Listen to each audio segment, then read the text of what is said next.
Class Live. We're talking about what you're talking about. Get real. No. Y'all, this just is stop. a sham. It's finally here. Drum roll. Welcome to DBL. Happy Tuesday, everybody. Yes. Feeling good? Feeling strong? Tori's got 2 mugs for Tuesday. Double fisting. I'm sorry. I'm trying to hand this to Erica so it looks even. We all have a mug. Okay, there we go. Thank You know what? A question I get a lot is like, what do you have in there? A lot of people ask. What do you have in there? Well, I was just about to tell you. Ooh. I have, what do you call those? You put 100 milligrams. Oh, liquid IV? No, the vitamin fizzy, C. the vitamin C fizzy thing. vitamin C. Yeah, yes. emergency. I just drink one because they're free and I like free things. There we go. What do you got in there? Water? Oh, you just gave it to her. It's a prop. You use yours? I have French press in mine. I also, Steve Gallagher, the audio guy, don't be jealous. He gives me French press fresh every day. Oh. Well, I'm scrapping back there, and you guys are getting French press? Yeah. What's up? All right, well, it's good to know. No, just pique someone's curiosity. All right, let's get to this story. Is Tom Brady's marriage over? Multiple tabloids say yes. So the reports say Tom and Giselle have both hired divorce attorneys. Apparently, the two have been living separately for months following an epic fight. These are just reports. Again, nothing has been confirmed, but where there's smoke, there's fire type of deal here, Erica, or are people just trying to get a story out there? I know we talk about a lot of celebrity relationships. Generally, there's a jumping off point for someone tried to name their child after their mistress, something like that. This seems like, first of all, nothing has seemingly happened publicly. If they are moving towards a path to divorce, I mean, that's sad the same way it'd be sad if it was your neighbor, someone in your family. But for me, I'm just kind of like, dang, y'all. There's no real I wish dirt you would have made it. There's no dirt. They both hired defense attorneys. That's like no, but I know like a Japanese war Divorce, not defense. Not in the Atlantic and being like, oh, there's nothing to see. No, here. there's not a scandal with naming your unborn child after your mistress. I would say that's 2 divorce attorneys are way worse than that. The idea of possibly naming your kid. Really? Yeah, because they're still together. If my wife's fired a divorce attorney or she named her kid Frank, who she was banging, sorry, I'd have a problem with Frank. You can just call him by his middle name. But you know what, man? I'm telling you, the 2 divorce attorneys, Tori, that's a problem. I don't think I think that's a little more than smoke. I think that's somebody waving a white flag out of the window. Good metaphor there with the fire there. Yeah, they definitely have picked teams. That's what happens when you retain your own divorce attorney with that amount of money. You're now in battle camps, and so there could be a war. And what happens is we look at the money right now. Tom Brady has $230 million his earnings. Guess how much Giselle has? 250. $480 million. Wow, so she might have to pay him palimony. Right? I just think that's fascinating to know that it's not what you sort of think maybe they're equal. It's almost like a double amount of what she has. And I also think him going back to the violent sport of football with the possibility of hurting his head really upset her when she sacrificed her modeling for him. So the source says it has nothing to do with football. Whatever this alleged source is, it's not football. Okay. It wasn't it. So, I mean, we're just throwing rumors everywhere right now. Yeah. So we don't even know what's happening. But I guess from whatever this source we can always say, yes, we don't know what's happening. Obviously, we don't live in their home. You kind of see the writing. Well, I rented a guest house. Yeah. But, honestly, what we do know is that it's not nothing. Right. Something is happening. There are divorce attorneys. There are people not living in the same residence. There are articles out. So there's something happening. But why are you so panicked about it? I'm not panicked. Like you see, it's like it feels a little emotional, not just in general. I feel like, is there a world, because you're more legally sound or literate, I should say.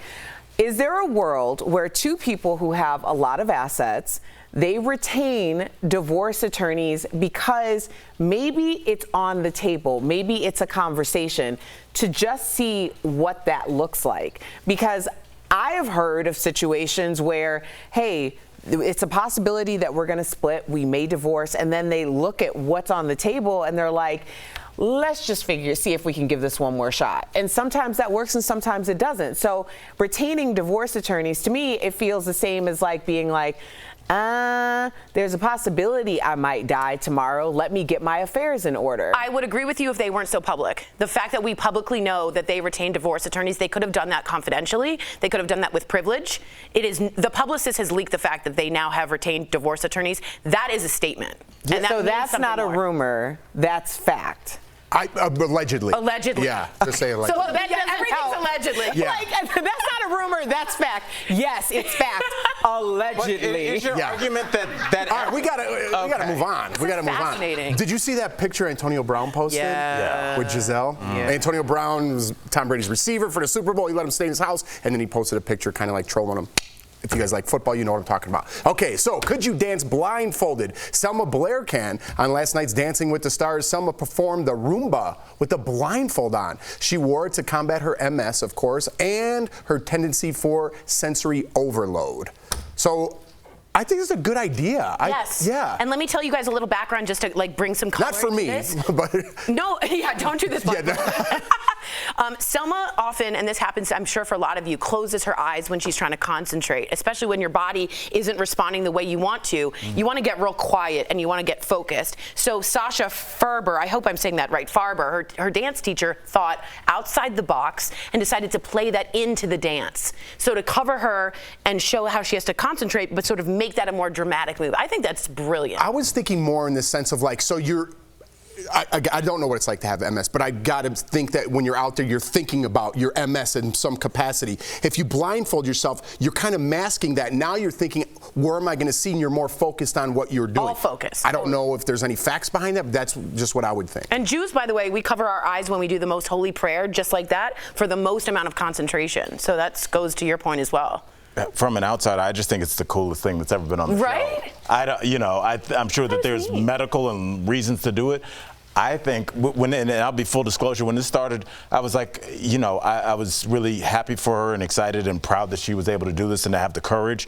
But I have to change my stance and say that now she's maybe not even a dark horse, but maybe like the odds-on favorite to win at this point. Because who else is doing this blindfolded? I mean, she is really taking over this competition in a way that I did not see coming. And in heels and backwards. And blindfolded.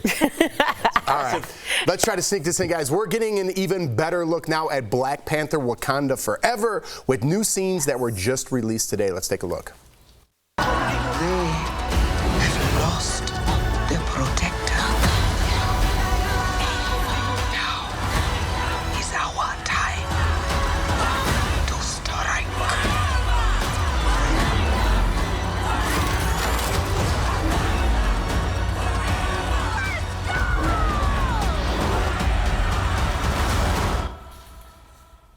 Dang, so it looks like the film will pay homage to its lead, Chadwick Boseman, who died in 2020 from colon cancer. That was a trailer. That was such a trailer. Well, I mean, it's going to be a movie. I think people have been very skeptical about what the box office will look like, if it'll be reflective of what the original Black Panther was, and I think it will be, if not greater. I agree with you.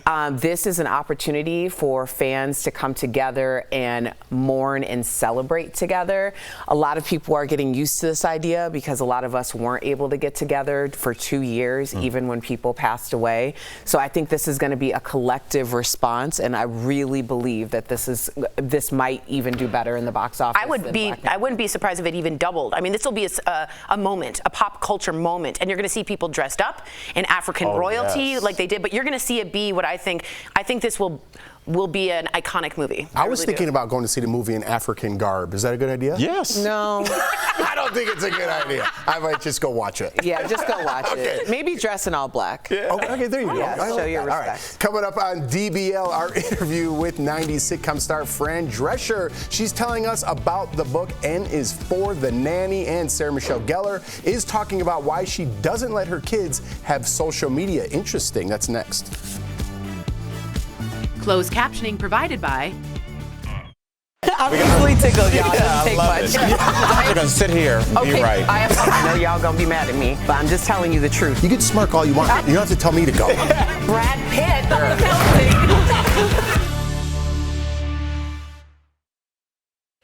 Okay, I want to take a little bit of a serious, because Jeff, you said something about, why can't Jeff wear African garb? Because it's called cultural appropriation. Dude, so can I? I'm not from Africa.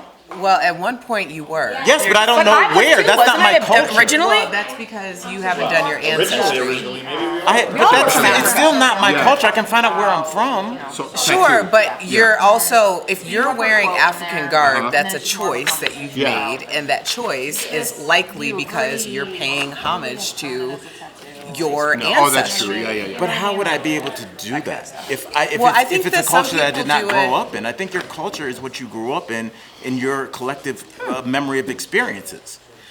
I think that is a part of your culture, but your ancestry is different than your That's culture. about right. Yeah. No one's saying it's not my ancestry. Right. I'm saying like culturally. Yeah. Like Yeah. if I was adopted Don't do by it, I know. Dude, I can't even say indigenous people and I grew up on a reservation. It's just crazy. I That can't would be even my say culture, things, not even would it like not? So would I be touching, culture like, I'm like, I appropriating don't know if I should if say I wore that. the garb of the culture that adopted me? Well, I think that's an interesting question because a lot of kids are in situations like that with adoption. But I still think that your culture is very separate than your ancestry, and especially for Black Americans, we didn't have the opportunity to even know where we descended from. So Right. the moment that some of those tools became available, like knowing that I'm 45% Nigerian and like 12% Kenyan and 18% Welsh and Irish. Right. You know, those are things that like now I'm like, we just had Princess Sarah on yesterday. Right. There's a really good conversation on my podcast, Come Back with Erica Cobb, all about this with Princess Sarah. I'm 100% Polish. Mazel.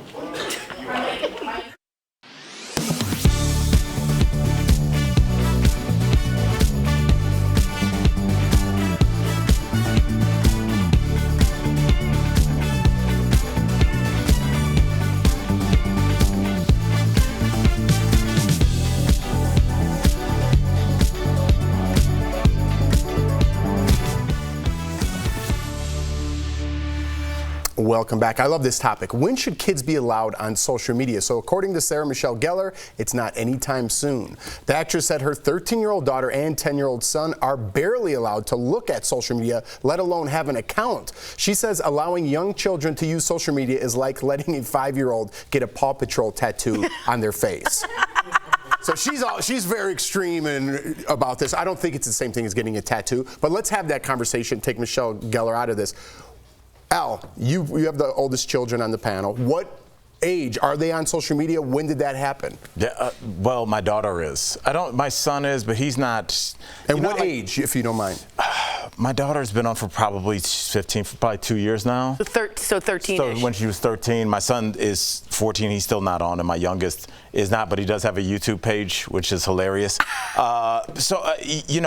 There's this battle because as a parent, you just want to protect them by just putting this blanket over it. No social media. That's it. Dad said that. But it's like, well, how? That's how they communicate now. We are older folks. I'll call Erica, be like, what's up? That's not what they do now. They comment on each other's posts. They say, hey, I think this boy is cute. Hey, this class is hard. So if you take that away from them, Kabi, Tori, like, are you kind of hamstringing their social mobility? Yes, but you have to do risk versus reward. I want to make it clear I'm not a parent, so I don't know the answer, and I'd love to get your take on this. But to me, they also come out on social media. They ask for suicidal help on social media. I don't have children, so I might not see it the same way. I think it's a link to an outside group of people in which this generation needs. They are all digital. We were analog digital. We had a different take. The phone was on the phone. It's just different now, and if you take that away, it's silencing them in some ways. Now, I know I might be, many people might go against what I'm saying, because I do know that's a risk. It's a risk. What do you think, Jeff? Listen, adults don't know how to act on social media. 40, 50, 60-year-olds write and swear about my family or what I'm wearing or something I said 20 years ago. I'm going to let a 12-year-old, a 10-year-old, an 8-year-old into that conversation? No. I know I can't keep them away forever, but I'm going to try. Right. I'm going to protect them from that outside world. You said they come out and they do positive things, and it does. Social media has positive things to it. It also has creeps and negative things and seeing things that they should not be seeing at a certain age. And adults trying to DM them and have conversations with them when they're in bed and I don't know that's a scary, scary thought. to make a little joke on this, I'd rather have a Paw Patrol tattoo on my face. I mean, it's terrifying, but also, Erica, is it hurting them business-wise? You do a lot of business social media-wise. Right. Yeah, I'm not a parent, but I do think that there is that social media, for as terrible as it can be, as toxic as it can be, actually saves a lot of lives. And I just think of how I grew up and the fact that I was very much not allowed to do anything, to be quite honest. And I would sneak on, at that time it was dial-up AOL. Wow. And I would sneak on late at night. Me too. In these chat rooms Me too. that I should not have been have been in.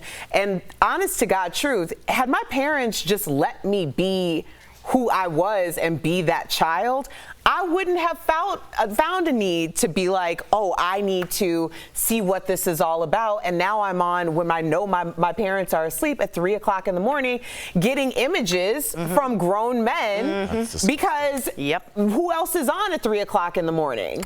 And that's not what I went on to the computer to do. So I always think about that in the back of my mind. Like, we were just saying this, like, my parents were so concerned that this was going to be the issue that they shielded me from so many things that would have helped me, when really their concern should have been in something completely different, because that's actually where my struggles as an individual were. Great combo. I love it. We'll be right back. Suffer from. This year, sales of electric vehicles have soared. So for many of you, this could be your first winter driving a battery-powered car. And if you've ever tried to use your phone when it's cold out, you know batteries and freezing temperatures don't mix. One of our viewers, Martha, asked, do electric vehicles lose range, meaning the distance they can travel on a single battery charge in cold weather? So Martha, let's verify. Our sources are Consumer Reports, AAA, and 2 academic researchers who specialize in electric vehicles. Earlier this year, Consumer Reports released a study where they ran numerous EVs in different seasons, controlling for all variables but temperature. The study found that at 16 degrees Fahrenheit, the cars on average could only go about 3/4 of the distance they could travel at 65 degrees. A similar study by AAA a few years ago showed similar results. The cars back then actually performed even worse in cold weather. So we can verify, yes, electric vehicles lose range in cold weather. So why is that? The biggest reason is simply the need to keep the driver comfortable. Gas-powered cars generate heat by burning fuel, and that heat can just be pumped into the cabin. But EVs need to generate heat independently, meaning the battery now has 2 jobs in cold weather, propelling the car and heating the cabin. Electric cars are way more efficient. Most of the energy is being used to move the car, and there's not so much excess heat that is being created. A little bit, but not much. So when we need to heat the cabin where we sit, we actually need to use more energy, and that lower the range of the car. The good news, the loss of range shouldn't affect most drivers. On longer trips, you will need to recharge more often in cold weather, but for a daily commute, it shouldn't make much of a difference. With your Verify, I'm Casey Decker.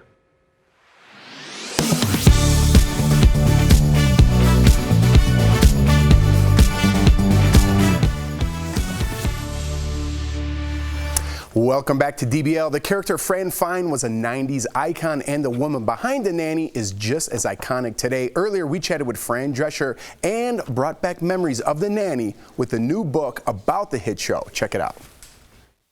I'm so excited to speak with her. And we're talking about a new book about the hit show. Welcome, Fran. It is so good to see you. Thank you so much. Absolutely. It's great to be here, and thank you for helping me promote this fabulous book. Absolutely. Absolutely. Let's get to it. So the new book, N is for the Nanny, gives us all the feels and all the nostalgia. What's the best Fran Fine memory that this book brought back for you specifically? Oh, I think that all the characters are represented in here, and I love the fact that they use so much leopard throughout the book. It's so sweet, and, so it's a beautiful book. It's great for the whole family. It's a great stocking stuffer for any, nanny fan, and most important, it's in support of Cancer Schmancer. If you go to cancerschmancer.org, you can also buy an autograph copy of it, because I'm personally autographing some as a special fundraising effort for Cancer Schmancer. And you know, we love our fans, and I really feel very strongly about what Cancer Schmancer does and how it helps so many people. So I hear that 60 supermodel Twiggy helped inspire the idea for the nanny after you took her daughter to London, which is a crazy story in itself. But what was the aha moment there where you're like, I think there's a show here? Well, the kids started saying to me her new shoes were hurting her. And I was thinking to myself, oh my God, we just got into the city. Now you want to go back? So I said, honey, just step on the backs of them. And she said very innocently, won't that break them? And I said, break them in. And I thought, oh my God, this is a very funny relationship, because I'm not really being a traditional caregiver and doing what's good for the kid. I'm telling her what's good for me. And I couldn't get it out of my head. I called my then husband and still writing partner and producing partner, Peter Mark Jacobson. And I said, you know, I think I have an idea for a series. What do you think about a spin on The Sound of Music? Only instead of Julie Andrews, I come to the door. And he has a very good sense for these things. And he said right away, that's it, let's develop it and we'll pitch it to CBS. And that was really the beginning of it all. Wow.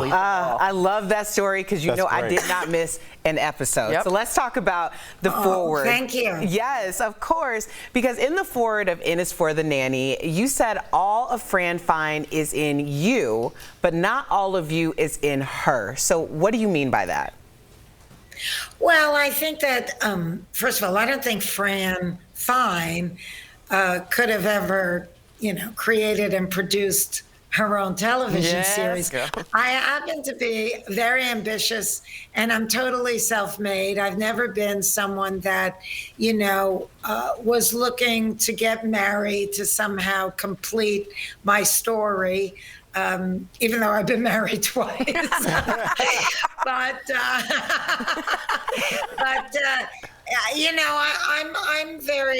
an activist. I'm an environmentalist. I'm very political. I go to the mat for any group that's being marginalized.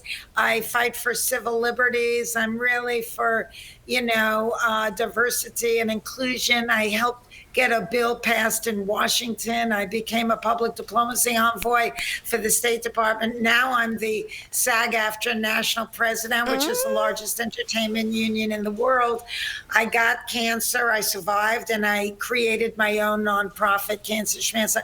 So all of these things I don't really think are within Fran Fine's grasp, though I do think that she had a tremendous amount of street smarts, Queen's logic, as we called it. I think she had a great heart.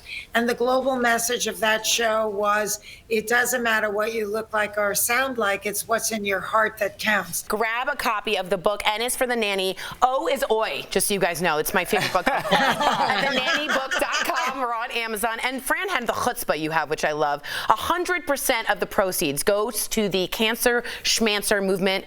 Thank you so much for being an activist and for being you. We'll be right back. Appreciate it. My pleasure. Thank you. Promotional consideration is brought to you by Darling. A memo from the University of Idaho to its staff is the subject of a lot of talk on social media. People claim that the memo warns staff that they can be fired and charged with a crime for promoting abortion or contraception. But is that true? Let's verify. Our sources are the University of Idaho's memo, the Idaho No Public Funds for Abortion Act, and Jody Walker, Director of Communications for the University of Idaho. Here's the memo that people are talking about. And yes, the University of Idaho confirmed it's real. Dated September 23rd and sent to the staff by the University of Idaho's legal counsel, the memo tells staff what they cannot do under the state law while they're working at the university. It says staff cannot use university funds or facilities to promote abortion or counsel in favor of abortion. Staff are also banned from dispensing Plan B, an FDA-approved emergency contraceptive. According to the memo, staff who violate these laws could lose their job, be banned from working for the state, and face misdemeanor or felony convictions. The memo points to Idaho's No Public Funds for Abortion Act as the reason why. So let's look at that. The 2021 law says any person, agency, or organization that receives state funding cannot use those funds to perform or promote abortion. Anyone who violates the law could be charged with a misdemeanor, which is punishable by a fine of up to $1,000 or up to 1 year in county jail, or both. Since University of Idaho staff are paid with public funds, this law applies to them. Jody Walker, Director of Communications for the university, told Verify that abortion can be discussed as a policy issue in the classroom, but says the university highly recommends employees in charge of the classroom remain neutral or risk violating this law.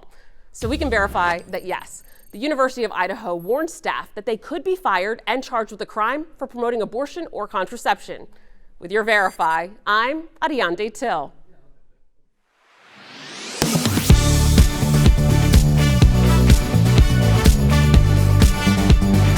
I'm Ted Budd, and I approve this message. A line you will hear more and more with the November election right around the corner. A viewer asked, where does that come from, and do politicians always have to say it?